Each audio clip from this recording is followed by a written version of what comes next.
Assalamualaikum warahmatullahi wabarakatuh. Saya Iistina NPM 18060002 dari Prodi Pendidikan Guru Sekolah Dasar semester 5A Universitas Muhammadiyah Pringsewu Lampung. Di sini saya akan menjelaskan mengapa asas, pendekatan, dan model pengembangan kurikulum sangat penting dalam pengembangan kurikulum. Karena dalam pengembangan kurikulum dapat dikatakan baik apabila memenuhi asas, pendekatan, dan model pengembangan kurikulum. Asas-asas pengembangan kurikulum meliputi yang pertama, asas filosofi. Dalam pengembangan kurikulum pada hakikatnya adalah menentukan tujuan umum pendidikan untuk mendidik anak agar menjadi manusia yang baik. Yang kedua, asas psikologis, berarti kegiatan yang mengacu pada hal-hal yang bersifat psikolog. Kemudian yang ketiga, asas sosial budaya atau asas sosiologi, di mana asas sosiologi tersebut merupakan ilmu pengetahuan yang menyelidiki berbagai gejala sosial hubungan antara individu, golongan, lembaga sosial yang disebut juga dengan ilmu masyarakat. Kemudian asas yang keempat yaitu asas teknologi, di mana kurikulum ini tidak dapat meninggalkan suatu kemajuan teknologi pendidikan. Peningkatan penggunaan teknologi pendidikan akan menyebabkan naiknya tingkat efektivitas dan efisiensi dari proses belajar mengajar yang selalu menonjolkan peran guru, terutama dalam memilih bahan dan penyampaiannya.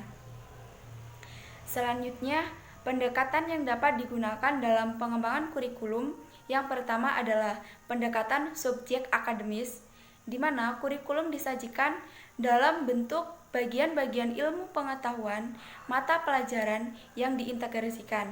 Kemudian, ciri-ciri ini berhubungan dengan maksud, metode, organisasi, dan evaluasi.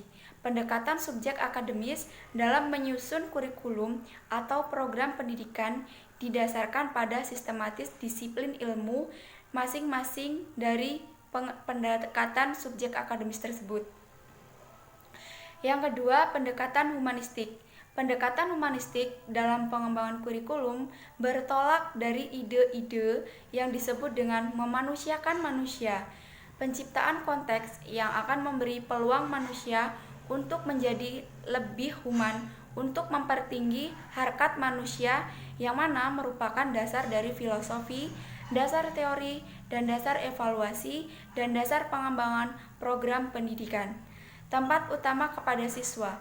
Kurikulum humanistis ini, guru diharapkan dapat membangun hubungan emosional yang baik dengan peserta didiknya. Pendekatan rekonstruksi sosial. Kurikulum ini sangat memperhatikan hubungan kurikulum dengan sosial masyarakat dan politik perkembangan ekonomi, di mana kurikulum ini bertujuan untuk menghadapkan peserta didik pada berbagai masalah manusia dan kemanusiaan. Kegiatan yang dilakukan dalam kurikulum rekonstruksi sosial ini antara lain melibatkan yang pertama, survei kritis terhadap suatu masyarakat. Yang kedua, studi yang melihat hubungan antara ekonomi lokal dengan ekonomi nasional ataupun internasional. Yang ketiga, studi pengaruh sejarah dan kecenderungan situasi ekonomi lokal. Yang keempat, uji coba kaitan praktek politik dengan perekonomian.